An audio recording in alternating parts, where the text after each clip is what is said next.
لله رب العالمين وصلى الله على سيدنا محمد وعلى آله وصحبه أجمعين. مشرحة عن ما أنت هل كان يسوون نمد حفلة ديسة مدح رقمات كأي مدح ذكراء حفلة كسو غيب كشيء لما أنتنا السلام عليكم ورحمة الله تعالى وبركاته. همبليو أبتي حسن سليمان دحل لاب صالح همبليو قضب نوار أبوه لنا يا إنا كان أبتقوا هاي فلسفة أن وداقنو أيان شيئا هل كان واحد لقى قادة قرن نمضو إنا يبا أنت هاي مدنمو هنكابو هذا فرير هبل هرا الله صعونيا قرن كأن دوني إنا مدس ميو إلهان تقنت كطلنتو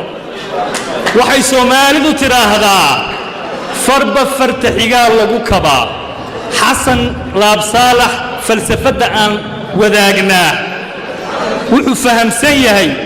واحد دلاء يقبل يسويه أنوكو وحن قبا قرن لماذا أن دوري إنا أندسنو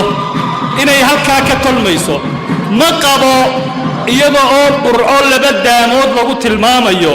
إنا إنو تابقى ليس قرن نمو إيضا أو بلي قبلي يسلح لي اللبا ودكالا تغيان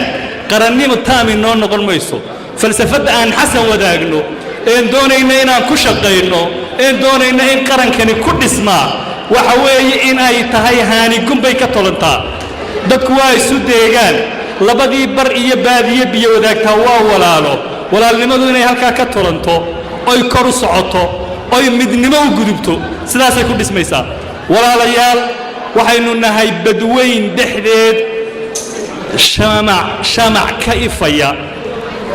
waxaynu nahay dal madax bannaan oo dimuqraadiya nabadgelyada aynu ku faanayneen maanta haysanaa waa mid dunidu mucjiso ku tilmaantay waxa inoo dheer dimuqraasiga waxaan doorashooyinka iyo xorriyatul qowlka iyo qofku siduu doonayo inuu wax u dooran karo waa wax qiimo weyn dunida ku leh maanta Soomaaliland mandaqada ay ku taalo walaalayaal waad ogtihiin dawladihii waaweynaa الدرسكين ها قار دورشوين كي ويكبحين قار كلوي سوهايستان قار وي جبنيان فلله الحمد والشكر نبدأ نبينو هايسنا قرن نبدأ نبينو راشرينا ديمقراطية نبينو إكسرسايز كريننا وينو يعني استعمالنا إن قفك النفسه شعبك النفسه وحدون يدور دورته وحو بدلين يسكبدلو مركا ولا ريال waxaan dhammaantiin idinku waaninaya marka loo kaco doorashooyin caadifad qabaliya sarakacda inaynu taaka ku raalo baahaya maanta wuxuu xasan laab saalax astaan u yahay halkana looga marxaati kacay in lagu dooranayo ideolojiyadiisa afkaartiisa abwaannimadiisa waa wax ka baxsan wixii caadifada negatifka inagu sameeyay qabyaaladaha marka waa wax la soo dhaweeyo waa taan mustaqbalka doonayna ahsaabta qaranku inaanay u xulanin beelahay ka soo kala jeedaan dadku shacbiyad nooc ma ay leeyihiin ku xushaan afkaar nooc ma abu wada qofkani markuu gole qaran buu tagayaa siyaasadda laga jaangooyo qaranka halka golaha laga jaangooyo tagayaa muxuu ku kordhin karaa muxuu in tari karaa taa markaynu hogaankeenuna qaato shacbiguna daan waxaan qabaa in la hogaamiyo shacbigu sida madaxdu u shaqayso u shaqeeyaa madaxdu haddaanay barnaamij wax qabyaalad dhaafisana aanay ahayn dadku qabyaalad kama baxayo haddayse madaxdu la timaado barnaamij qabyaalad ka korsan shacbiguna wuu ka baxayaa qarannimaan idiin rajaynayaa mar labaad iyo mar saddexaad abwaankaan abtiga wahay hambalyo guulaysaabtii wasalaamu calaykum waraxmatullaahi wabarakaatu afkaan ku hadlayaa maanta waa laba mid waa kii xisbiga aan ka soo jeedo midna waa kii beesha aan ka soo jeedo xasanna ka soo jeedo ka xisbiga waxaan leeyahay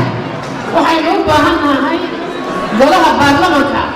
ee maanta xasan doonayo inuu ka qayb galo inaynu ugu ololeyno maadaama uu yahay abwaan waxaan leeyahay dadka abwaanka maanta gobolkana ka soo jeeda ha loo codeeyo si uu u noqdo golaha baarlamanku gola abwaantoogo oo Soomaaliland laga taageersan yahay in badan waxaan leeyahay loo codeeyo xasan ha loo codeeyo in badan ha loo codeeyo fanaaniinta kala duwan ee Somaliland joogta dadka kala duwan ee musharax lahayn dadka kala duwan ee qanaynaya inuu soo baxo dhammaantood waxaan leeyahay xasan maanta loo codeeyo xasan waa nin aan maanta hadduu soo bixi waayo adduunkay nala yaabaya Somaliland maaha caalamkay nala yaabaya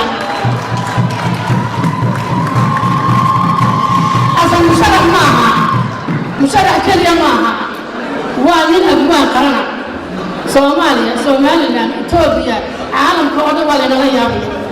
waxaan leeyahay loo codeeyo si aqlabiyada maanta cod uma baahnin aqlabiyada waa inuu noqdaa gudoomiyaha baarlamaanka Somaliland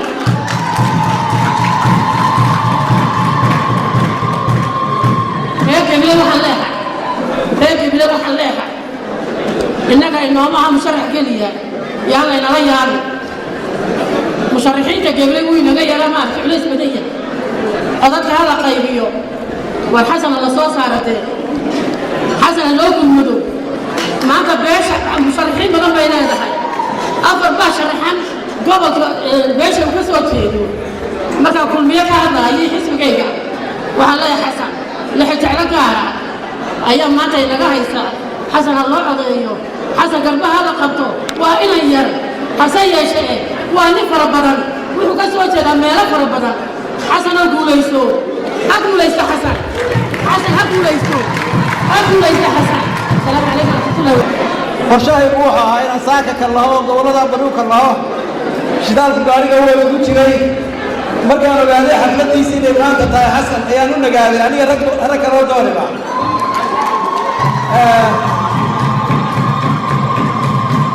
waxaan ugu nagaaday waxa weeye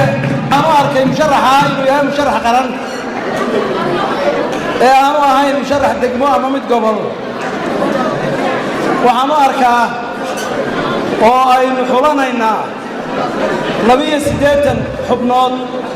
oo aynu ka dhex xulanaynaa 246 murashax ayaanu ka dhex xulanaynaa waxaan ku rajo weynahay xasan inuu ka mid noqon doono 280ka 246 ka soo baxa gobaynu dhisanaynaa qaran golaha qaranna waxaynu u dhisanaynaa inay noqdaan ninku si kasta waa ku soo baxay inay noqdaan rag qaran oo qaranka anfaca oo shuruucda iyo waalinkan maanta ah dastuurka aynu samaynay ee check and balance-ka ah ee ah xukuumadda iyo golayaasha sharci dejinta saddexda lugoodaynu ku taagannahay iyo cadaaladda saddexdaa meelood aynu u kala saarnay inaynu gobo xubanno shacbi maanta dhulka taallaa beri baa la iscanaantaa waxa aynu xulanaynaa 280 aanaynu hoo iyo cad ku odhan 280 aanaynu odhan waa dhaameen 280 aanaynu odhan ayagaa dantooda u shaqaysanaya waxaynu dhisaynaa qaranka aynu dhisayno gacanteenna iyo farteenna iyo xulashadeenna ayuu ku dhismayaa markaa maanta anigu waxaan u arkay ee xafladdan uga soo qayb galay xasan dhuxul inuu ka mid noqonayo 280ka xubnood nin ka mida oo nin qarana inuu noqonayo inaanu nin degmo noqonayn inaanu nin gobol noqonayn inaanu nin qolo noqonayn ayaan uga soo qayb galay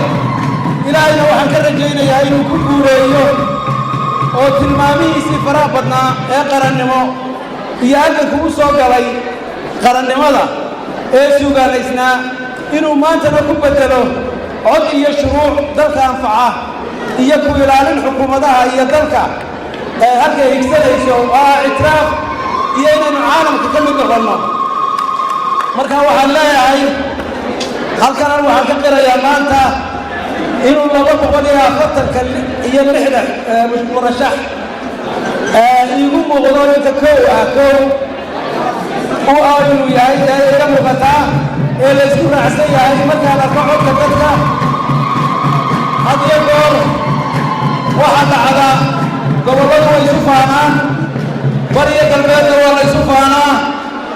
haddaanu siino gobolka maroodijeeh xubinta koowaad talabaad bari baynu ka dhigaynaa haddii aan la yidhaahdo waynu ka soo saari doonnaa xubin la mid ah laabsalaax oo kale manbacuu ka soo jeedaana waa manbac wanaagsan wuxuu ka soo jeedaa gabiila iyo dila sida hore loogu sheegay waa meel laga aasaasayo somalilan iyo midnimada iyo barwaaqada waxaan jecelahay inaynu musharaxa u codayno oo ugu codayno qarannimo oo qabiil aanaynu ku eegin maadaama aanu nin qabiil ahayn wasalaamu calaykum waraxmatullaahi wabarakaatu